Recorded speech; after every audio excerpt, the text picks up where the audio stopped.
I'm here at the Nanjing Memorial Center in Nanjing, China, and it's a pretty emotional place. I'm feeling a lot right now. For those of you that don't know, in 1937, the Japanese invaded Nanjing, the capital of China, and they massacred the population. It's become known as the Rape of Nanking, and it was savage. It was very brutal. The things that happened there, it's hard to imagine. In my opinion, it's the worst we've ever been at as humans. I don't think there's ever been anything that has been quite as bad. It lasted for 6 weeks, and it devastated the population. I can't even describe it. It needs to be seen to be believed. The details of it, they're horrifying. They are. I read the book recently by Iris Chang describing it, and I cried almost every day reading it. And I'm here at the museum now, and I've been crying again. It's just horrible.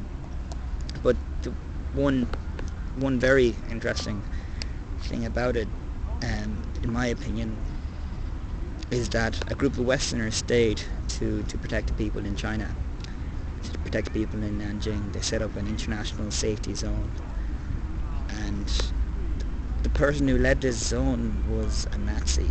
His name was John Rabe, and he was a Nazi. We think of the Nazis as being just absolute monsters, and they were. They committed horrible crimes as well. But they were people too.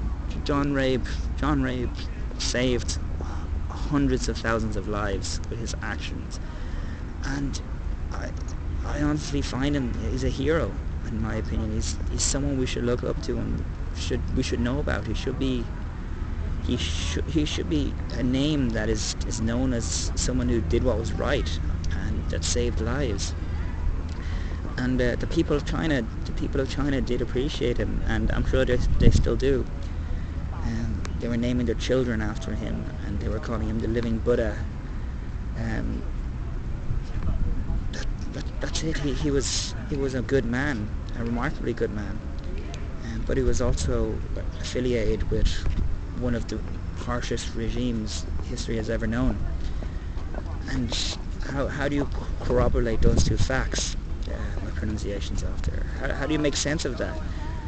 And the only way you can is to see that people are more than just their opinions and the sum of their allegiances. Every person is complex, and I think deep down we're all good people.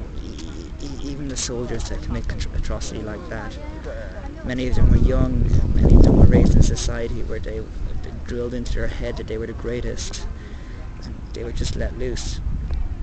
We can't go on hating and looking for it.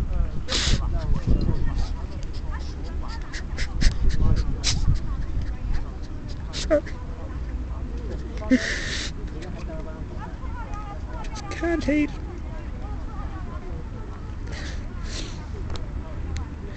We